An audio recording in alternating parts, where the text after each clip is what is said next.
Cancer word सुनते ही patient में और उनके परिवार वालों में एक डर का फीलिंग आ जाता है। जो कीमोथेरेपी या रेडिएशन थेरेपी होते हैं वो फास्ट ग्रोइंग सेल्स पे सबसे ज़्यादा काम करते हैं। अल्टीमेटली जो होता है कि हर इंडिविजुअल का जो ट्रीटमेंट होता है वो उस पेशेंट के लिए स्पेसिफिकली टेलर्ड होता है। Hi, I am doctor Vinita Kumari and I am the oncologist in Felix hospital, sector 137 Noida.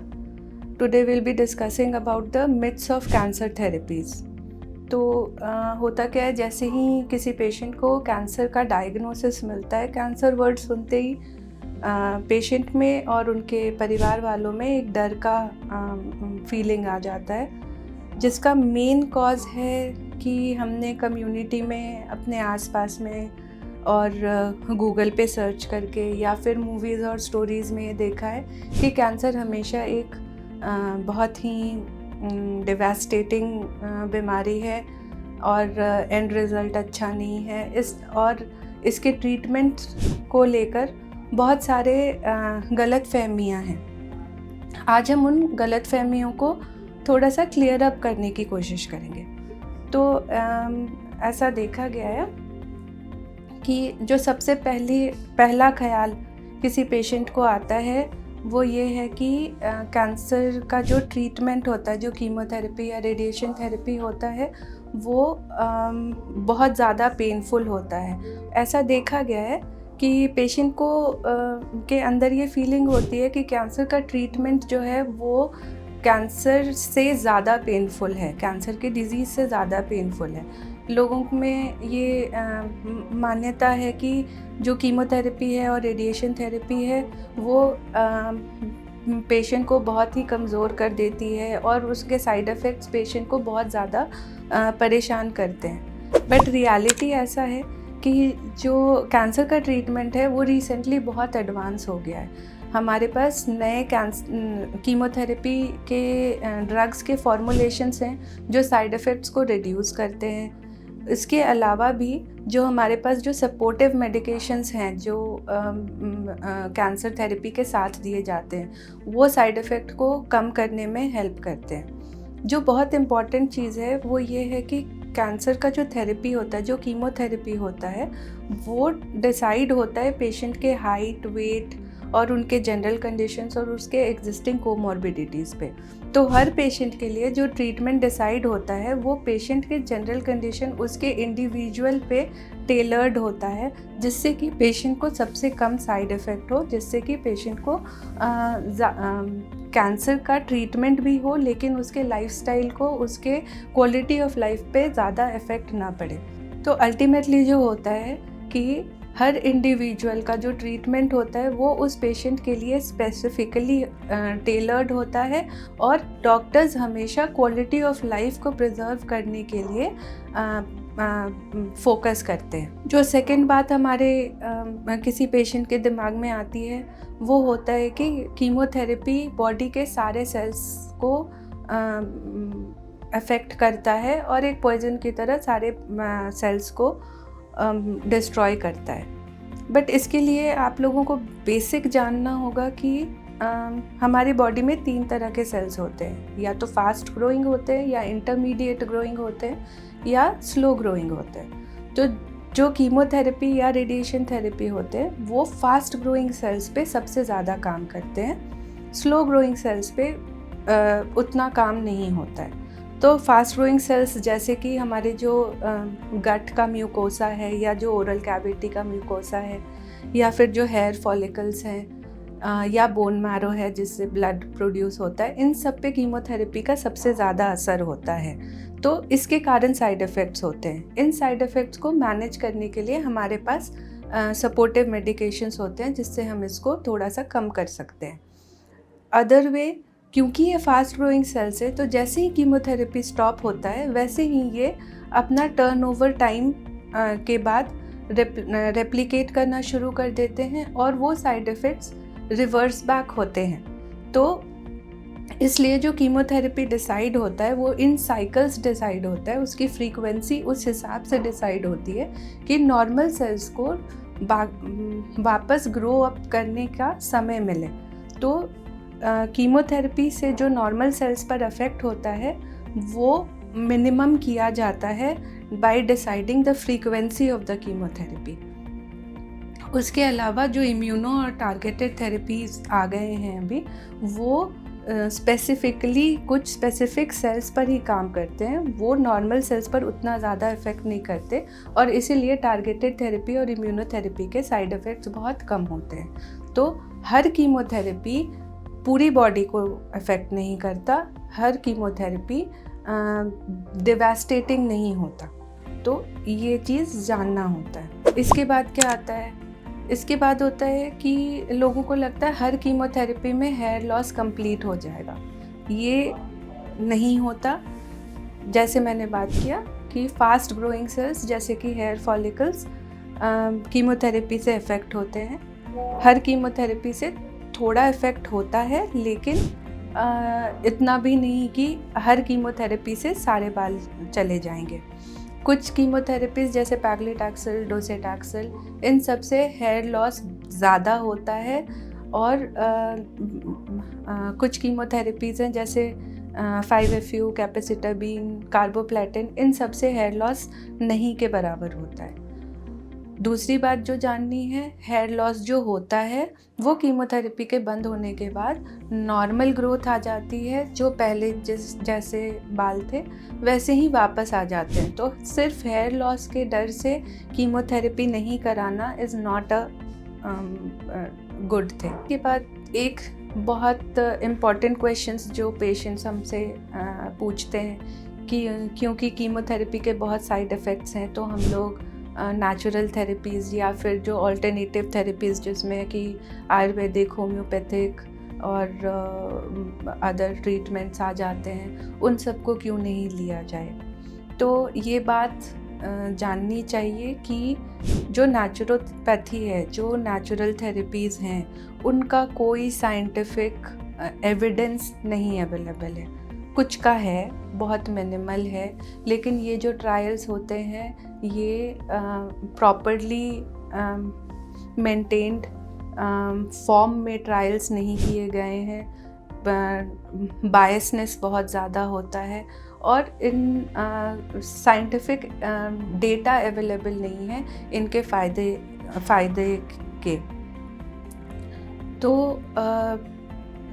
जबकि ये देखा गया है कि जो एलोपैथिक ट्रीटमेंट जो हमने कीमोथेरेपी, इम्यूनोथेरेपी, रेडिएशन थेरेपी, जिन चीज़ों को हमने डेवलप किया है इन एलोपैथिक मेडिकेशंस, ये डेकेड्स ऑफ ट्रायल्स और डेकेड्स ऑफ स्टडीज़ के बाद डेवलप हुआ है। फेज़ 3 मल्टीसेंट्रिक ट्रायल्स के बाद इन सब का एविडेंस है कि इनका फ़ायदा होता है। अदर थिंग जो देखा गया है कि जो नेचुरोपैथी है वो साइड इफ़ेक्ट्स को कम करने में हेल्प कर सकती है, थोड़ा बहुत मदद कर सकती है, but it is not going to cure or do anything to the cancer sales.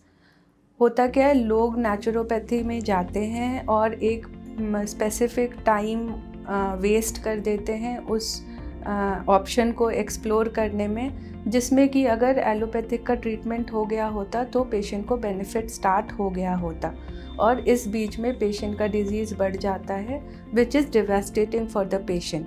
तो ब्लैंकेट स्टेटमेंट है कि naturopathy only helps in the treatment, it is not the whole treatment. Cancer के ट्रीटमेंट के लिए आपको proper allopathic medications, allopathic treatment जो medical treatment है, scientific evidence based treatment है, उसकी ज़रूरत पड़नी ही है, सूनर और लेटर, सो बेटर सूनर। जो नेक्स्ट क्वेश्चन होते हैं, जैसे पेशेंट आते हैं हमारे पास एक एडवांस स्टेज में, स्टेज 3, स्टेज 4, जहाँ हमारे पास बहुत एविडेंस नहीं है कि पेशेंट क्योर हो सकता है। अर्ली स्टेजेस में क्योर पॉसिबल होता है, लेटर स्टेजेस में depending on the stage and the type of disease it may not be possible. तो पेशेंट ये पूछता है कि फिर ट्रीटमेंट कराने का फ़ायदा क्या है।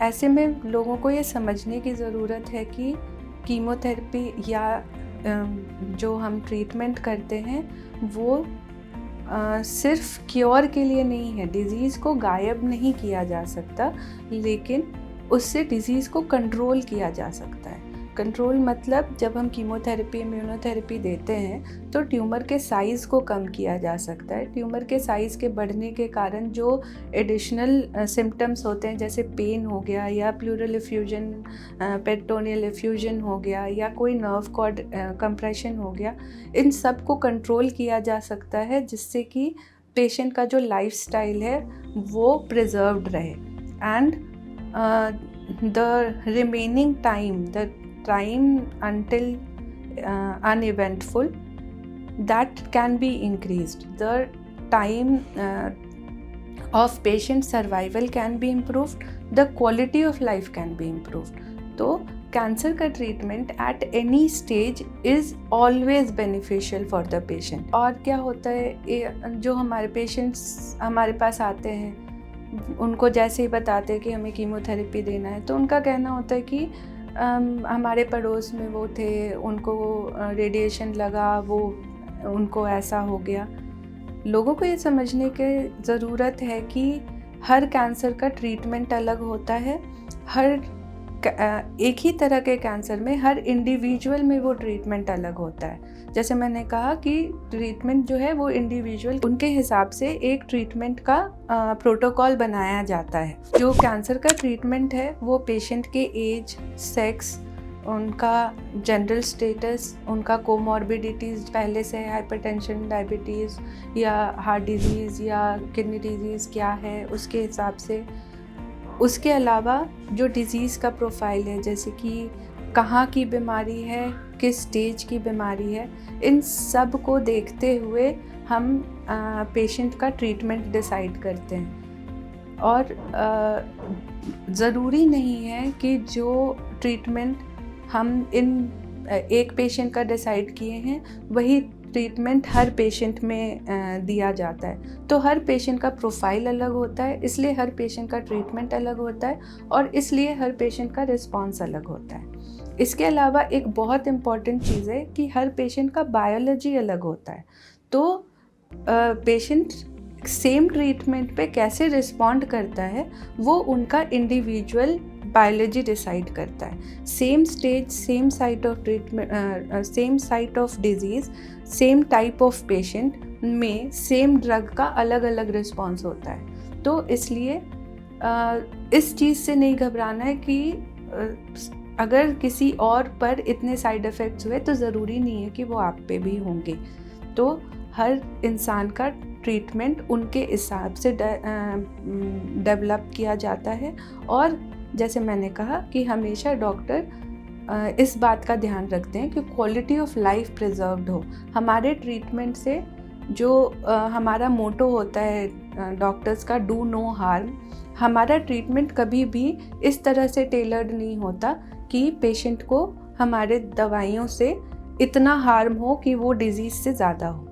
ठीक है, तो इसलिए कैंसर का ट्रीटमेंट के साथ बहुत सारे मिथ्स होते हैं, बहुत सारे क्वेश्चंस होते हैं जब पेशेंट डायग्नोस होता है।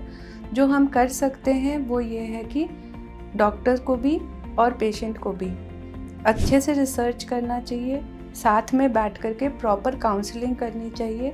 पेशेंट अपनी तरफ से जितने क्वेश्चंस ला सकते हैं वो लाकर पूछें और डॉक्टर को प्रॉपरली उस चीज़ों को एक्सप्लेन करना चाहिए।